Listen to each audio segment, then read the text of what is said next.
تو را شکر و سپاس می‌گوییم که این روز را به ما داده‌ای تا درباره تو تفکر و تعمق کرده و به تو نزدیکتر شده و با دانستن اراده مقدست و پیروی کردن از اوامرت شادی حقیقی رو در زندگیمون تجربه کنیم. تو را شکر می‌کنیم که به وسیله فیض و رحمت عظیمت بر ما انسان‌های گناهکار نظر کردی و ما را از منجلاب گناه رهانیده و در عیسی مسیح حیات جاودان را بخشیده. استعداد داریم ای خداوند ما را در این ساعت یاری بده تا در حین مطالعه کلام مقدست قادر باشیم که اراده تو را دانسته و مطابق آن رفتار کنیم. پس ای خدا چشمان دلهای ما را بگشا تا گفتار روحانی و جاودانت را فهمیده و به دل پذیرا باشیم. این دعا را به نام و به شایستگی منجی بشریت عیسی مسیح زنده می طلبیم. آمین.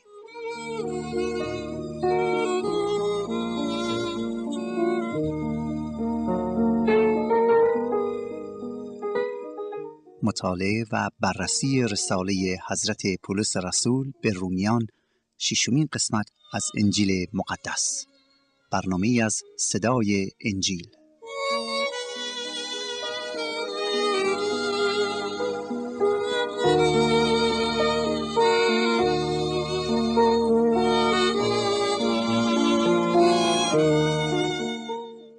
کلام خدا یکتا را می‌گشاییم و از پروردگار مهربان و فیض بخش تمنا می‌کنیم که به ما بصیرت روحانی عطا کند تا از گفتار مقدسش چیزهای عجیبی را بیاموزیم. اگر انجیل مقدس را در اختیار دارید، لطفاً آن را به فصل 12 از رساله پولس رسول به رومیان بگشایید تا از آیه 9 دنباله گفتار خدا را با یکدیگر مطالعه کنیم. حضرت پولس در عمیق‌ترین و کامل‌ترین رساله در عالم بشریت در این فصل کلام و هدف خود را خلاصه کرده و به ما مسیحیان نحوه زندگی مقبول پسند خدا را بازگو می‌کند. در فصل‌های گذشته نشان می‌دهد که بشر از دیدگاه خدا در قهقرای ظلمت و شرارت اسیر شده و جز مرگ ابدی و جهنم لیاقت چیزی را نداره. سپس از فیض و محبت عظیم خدا که در عیسی مسیح آشکار شده است سخن می‌راند و ثابت می‌کند که عیسی مسیح یگانه امید و تنها نجات دهنده است که آدمی قادر به وسیله ایمان آوردن به او از چنگال شیطان خود را برهاند و ثابت می‌کند که خدا نه فقط به خاطر ایمان به مسیح گناهان انسانها را می‌بخشد، بلکه ما را نیز که به او ایمان بیاوریم و از او پیروی کنیم عادل محسوب می‌کند. مقامی که هرگز آدمی قادر نمی باشد آن را از راه دیگری به غیر از ایمان به دست بیاورد. حتی نمیتونه اون را به وسیله اجرای رسومات مذهبی و اطاعت از شریعت خدا به دست بیاورد. حضرت پولس درباره عادل محسوب شدن و عادل باقی ماندن سخن می‌راند و سپس از ما دعوت می‌کند که حالا که به وسیله عیسی مسیح عادل محسوب شده ایم، پس عادل باقی بمانیم. مبادا دوباره به گناه روی آورده و مبادا به وسیله شیطان فریب خورده اسیر شویم و عاقبتمون بدتر از گذشته بشود. از فصل 12 شرایط عادل ماندن را بازگو میکنه و یا به عبارت دیگر نحوه زندگی شرعی یک مسیحی رو بازگو می‌نماید. در 8 آیه اول او اصل را بیان می‌کند. اول تقدیم کردن و یا تسلیم نمودن ذات و وجود و اراده خود به خدا یکتا و دوم نابود کردن هر نوع غروری که در زندگیمون هست، مخصوصاً اگر خداوند از روی فیض خودش ما را به یک مقام و منصبی رسانیده باشد و یا وظیفه مهمی از نظر مردم خدا به ما داده باشد. میگوید که از نظر خدا همه ما در یک مقام هستیم، منتها خدا مطابق میل خودش بعضی را به شغل‌های حساس و مهم برگماشته و بعضی‌ها را به شغل‌های کوچک و از نظر انسان پست. همه عطیه‌ها از جانب خداست. آنچه که خدا انتظار دارد صداقت و انجام وظیفه و وفادار بودن در کاری است که او به عهده ما نهاده. حال هر چقدر هم این کار بزرگ و مهم و یا از نظر مردم کار کوچک و پست باشد، ما باید نه به کمیت بلکه به کیفیت آن توجه کنیم و به یاد بیاوریم که هر کاری که می‌کنیم باید برای جلال دادن نام خدا باشد و چون برای خداوند است، بنابراین با تمام وجود خود و با وفاداری و امانت آن را انجام می‌دهیم. حالا از آیه 9 حضرت پولس دستورات دیگری را که ما به عنوان یک مسیحی باید عملاً انجام بدهیم و در حقیقت باید عکس العمل طبیعی ما در برابر الطاف و کرم خدا یکتا باشد به ما میده و نشان میده که یک مسیحی باید چگونه زندگی کند. به آیات 9 الی 13 توجه فرمایید. حضرت پولس میگوید محبت بی ریا باشد. محبت بی ریا باشد. از بدی نفرت کنید و به نیکویی بپیوندید. از بدی نفرت کنید و به نیکویی بپیوندید. با محبت برادرانه یکدیگر را دوست بدارید و هر یک دیگری را بیشتر از خود اکرام نماید.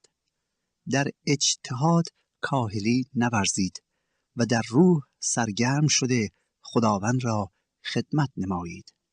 در امید مسرور و در مصیبت صابر و در دعا مواظب باشید. مشارکت در احتیاج مقدسین کنید و در مهمانداری ساعی باشید. حضرت پولس دستورات اول را که ما باید در قبال عنایات و فیض خداوند انجام بدهیم، یعنی وقف کردن وجود و اراده و هستی خودمون رو در آیه اول و دوم به ما میدهد. سپس به دستور دوم یعنی فروتن بودن اشاره میکنه و حالا دستورات دیگری که عملاً ما باید آن را انجام بدهیم به ما میدهد. دستور سوم در اینجا میبینیم که محبت کردنه. محبت بدون چشم داشت باید باشه.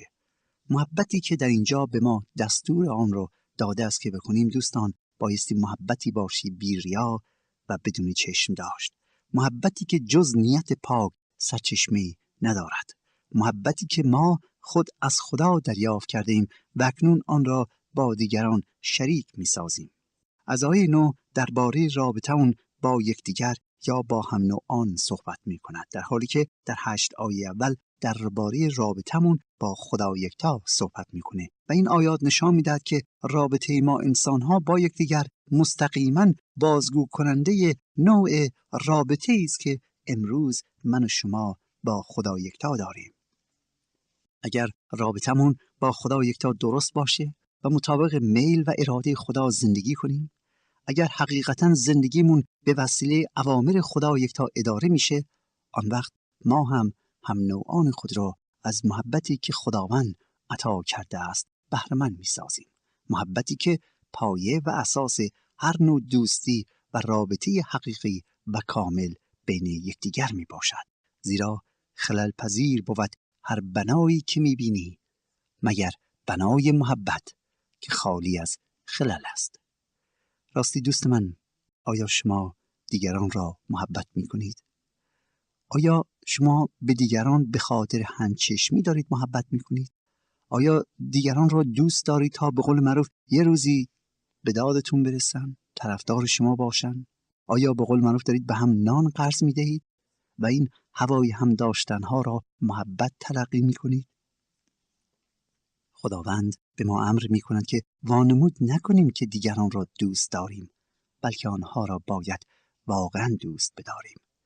فراموش نکنید که اساس نجات بشر بر محبت خالص و بیریای خدا بنا شده و ما نیز باید رابطمون رو با دیگران بر اساس بزرگترین حکم خدا، یعنی محبت کردن خالص و بیریا بنا نماییم. دستور چهارم حضرت پولس این است که شما از هر چیز بد اجتناب ورزید. نه فقط خودتون از بدی احتراز کنید و به قول کلام خدا از شریر و شرارت فرار کنید، بلکه آن را هم آشکار سازید. اگر شما در مقامی هستید وقتی بدی رو می‌بینید، وقتی آن رو ظلمی می‌بینید، بایستی آن را رو کنید تا مسئولین با آن مقابله کنند.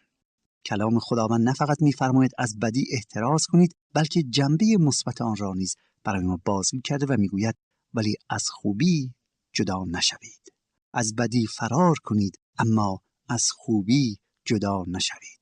به زبان دیگر وجودتون باید برای خوب کردن همیشه آماده باشد.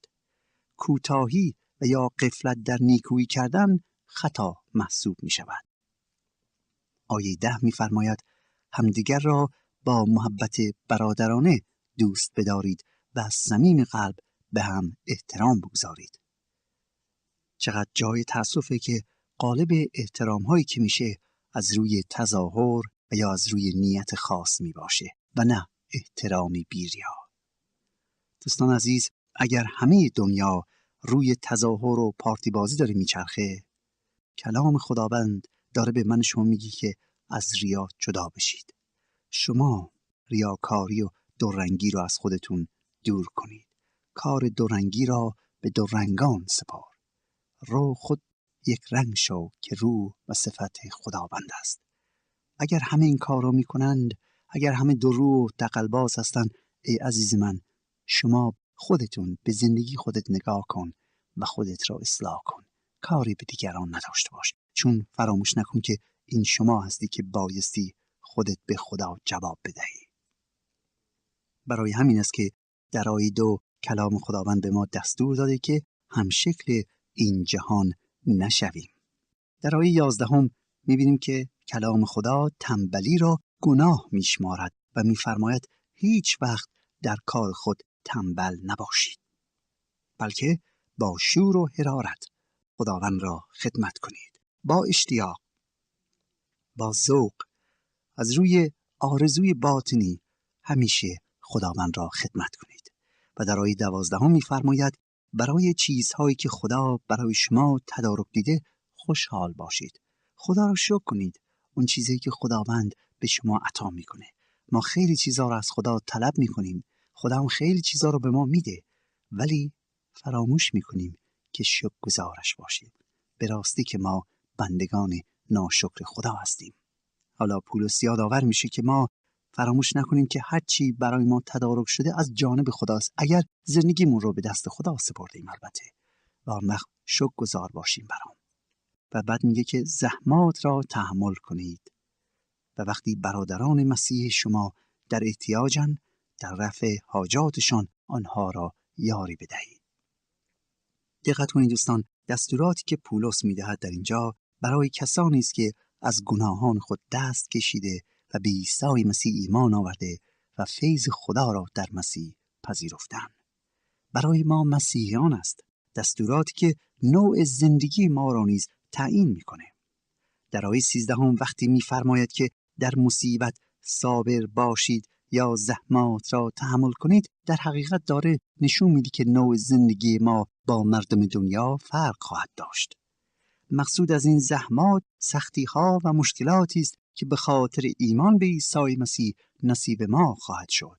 و دوستان عزیز، این زحمات روز به روز بیشتر و سخت‌تر خواهد شد، زیرا دولت‌ها و حکومت‌ها و اقوام و حتی افراد خانواده شما را به خاطر ایمان به عیسی مسیح آزار خواهند داد. شما را مسخره خواهند کرد. اجازه نمیدن که به آنچه که حقوق اولیه انسانی محسوب میشه برسید. اجازه نمیدن حتی کتاب مقدس را در اختیار داشته باشید. چرا؟ چون مسیحی هستید. و به این خاطر حتی اجازه نمیدن که در کارهای دولتی استخدام بشی و یا وارد دانشگاه بشی و یا حتی خدا را آزادانه عبادت کنید. شما را از شغل محروم میکنن. به شما توهین و ناسزا میگوین. در چنین مواردی همه بر همون عکس العمل رو نشون میدن، ولی حضرت پولس به ما مسیحیان میگوید که شما صبور باشید، بردبار باشید، مثل آنها رفتار نکنید، زیرا شما به این جهان فانی تعلق ندارید و آنانی که از این جهت، یعنی به خاطر ایمان، بر علیه شما قیام میکنند، آنها گمراه هستند. مقام و لذت‌های دنیوی چشمان آنان را از حقیقت کور ساخته است. تعصب و جهالت مانع تحقیق و درک حقیقت گردیده و چون زندگی پاک شما رو می‌بینند و چون نور شما بر آنها میتابه، آنها بیشتر متوجه خطایا و گناهانشون میشن و این امر مسبب آزردگی دلشون میشه و برای همینی که بر علیه شما قیام میکنن تا به اصطلاح گناهانشون آشکار نشود. رسول خدا میگوید شما نباید عکس العمل آنان را داشته باشید. نباید مثل آنها رفتار کنید. برعکس شما طوری رفتار کنید که پدر آسمانی شما و منجی عزیز عیسی مسیح رفتار میکند. به طوری که در آیه 14 میگوید برکت بطلبید بر آنانی که بر شما جفا میکنند. دقت کنید. برکت بطلبید بر آنانی که بر شما جفا میکنند. برکت بطلبید و لعن نکنید. دوستان عزیز، این آیه یکی از مشکل ترین دستوراتی است که کلام خدا به ما انسان ها داده است.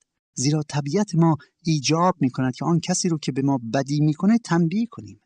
طبیعت انسانی ما طوری که اگه کسی به ما فحشی داد فوری به طرف فحش پس بدیم و اگه کسی به ما سیلی زد فوری میخوایم طرف رو سیلی بزنیم. چرا؟ چون میگیم طرف ناحق به ما زده و باید حقش رو کف دستش بگذاریم. ولی در این آیات رسول خدا دستور عیسی مسیح رو در حقیقت مجدداً به خاطر ما میآورد و میگوید که اگر کسی شما را به خاطر مسیحی بودنتون اذیت کنه او را نفرین نکنید بلکه براش دعا کنید. چرا؟ میگه باید برای شخص ظالم دعا کرد چون او از خدا دوره. باید از خدا بخواید که او را متوجه ظلمش بکنه تا شاید توبه کنه و به سوی معرفت راستی باز آید. میگوید از خدا برای طلب بخشش برای آنها دعا بکن. بخواه که خدا آنها را ببخشه. بخواه که خدا او را برکت بده. نه به خاطر اینکه ظلم کرده. دوستان عزیز دقت کنید. از خدا بخواه که با او باشه، او رو برکت بده، نه به خاطر اینکه ظلم کرده بلکه تا شاید او متوجه بشه که خدا یکتا چشم انتظار بازگشت او هست. متوجه بشه که نسبت به خدا و بنده خدا خطا ورزیده و توبه کند. زیرا همونطوری که ما گناهکار بودیم و نیازمند بخشش خدا، این چنین اشخاص نیز نیازمند بخشش خدا هستند. و از همه مهمتر ما باید به کسی که به خاطر ایمانمان به مسیح به ما ظلم و ستم میکنه و بدی و نفرت میکنه، نفرین میده و فحش میگه، محبت کنیم و آنها را ببخشیم و براشون دعای خیر کنیم. زیرا که ما از پدر آسمانی خود، از خدای یکتا، از منجی خود سرمشق و الهام میگیریم. ما که به خدا تعلق داریم باید صفات و سیرت و نوع زندگی خداوندی رو در زندگیمون آشکار کنیم تا قبل از اینکه مسیحی بشیم ما با سایر مردم فرقی نداریم. مثل همه مردم رفتار میکنیم. اگر بدی بهمون میشد بدی میکردیم. اگر خوبی میشد در قبال خوبی میکردیم. اگر مردم حرف خوب به ما میزدن ما هم حرفای خوب میگفتیم. اگر حرفای بد میگفتن ما هم حرفای بد میزدیم. چرا؟ چون طبیعت انسانی ما اینطوره. ولی حالا که به وسیله ایمان به عیسی مسیح صاحب طبیعت تازه شدیم باید از طبیعت تازه پیروی کنیم. طبیعتی که از خداست. عیسی مسیح در این مورد می‌فرماید من به شما میگویم دشمنان خود را دوست داشته باشید و برای کسانی که شما را اذیت می‌کنند دعای خیر کنید. اگر اینطور رفتار کنید فرزندان واقعی پدر آسمانیتون محسوب می‌شوید. و سپس در مورد خدا میگه که چون او یعنی خدا آفتاب خود را بر همه مردم میتاباند. حال این مردم چه خوب باشند و چه بد. و به همین طور خدا باران خود را بر عادلان و ظالمان میباراند. اگر فقط کسانی را که شما را دوست دارند دوست بدارید چه هنری کرده اید؟ دقت کنید مسیح از من و شما سوال میکنه. اگر ما فقط کسانی را که ما را دوست دارند دوست بداریم چه هنری کرده ایم؟ هر آدم پستی هم این کار را می کند. اگر فقط با دوستان خود دوستی کنید آن وقت با دیگران چه فرقی دارید؟ هیچی. هر کافری هم این کار را می کنه. ولی شما کافر نیستید. شما به خدا تعلق دارید. شما به خاطر ایمان به عیسی مسیح فرزندان خدا محسوب می شوید.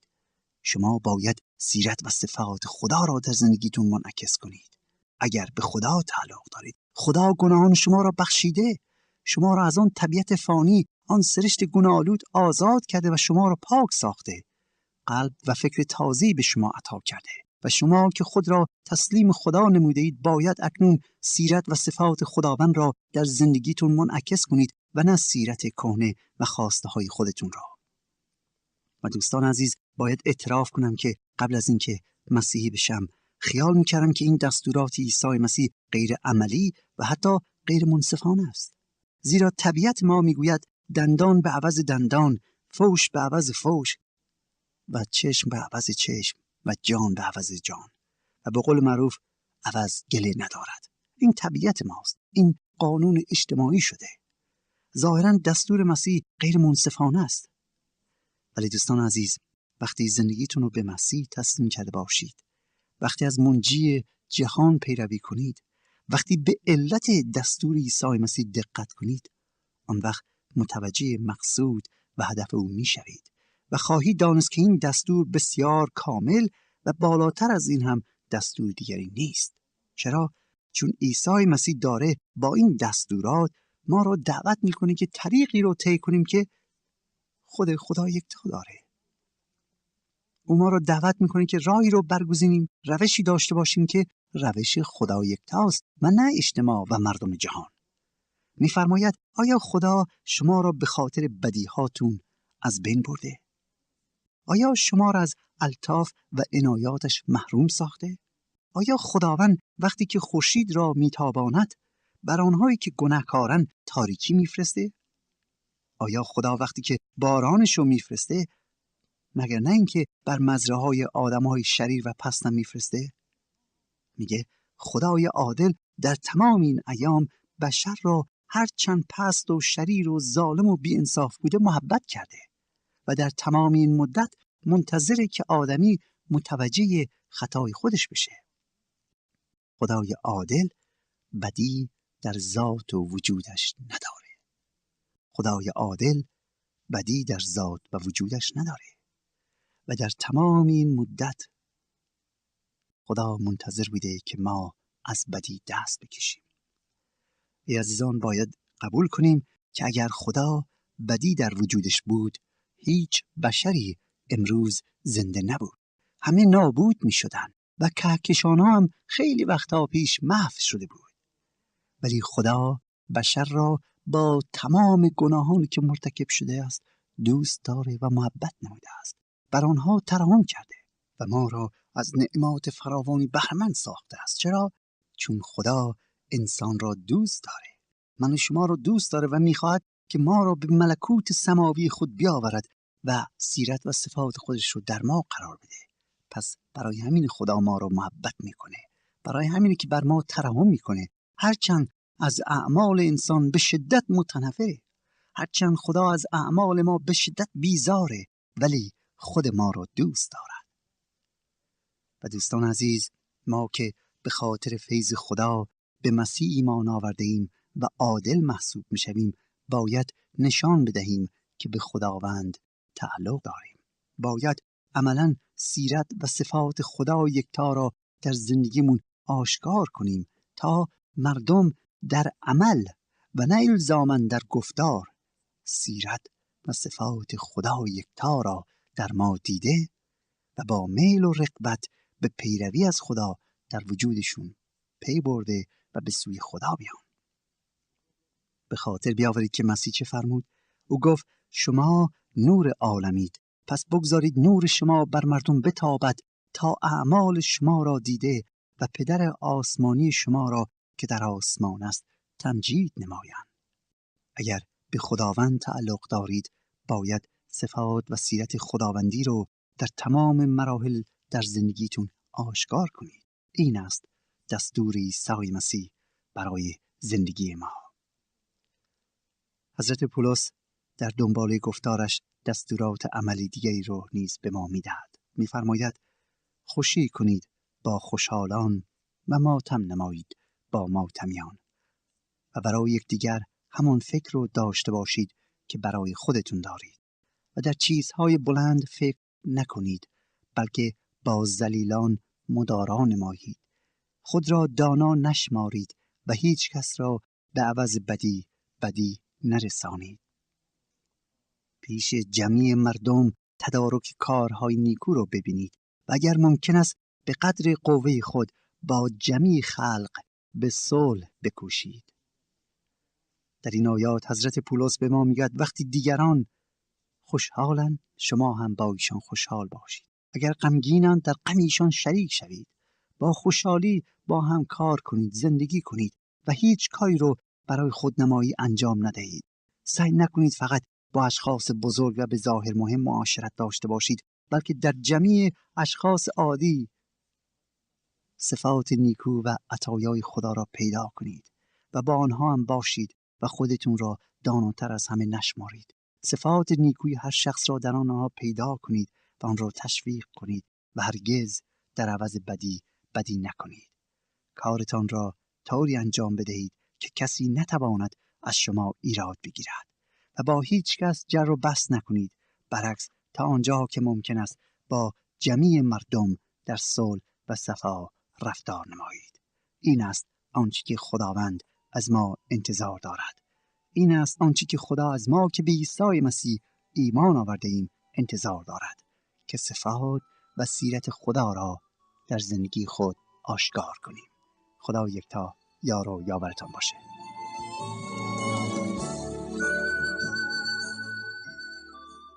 آنچه شنیدید برنامه‌ای بود از رادیو صدای انجیل.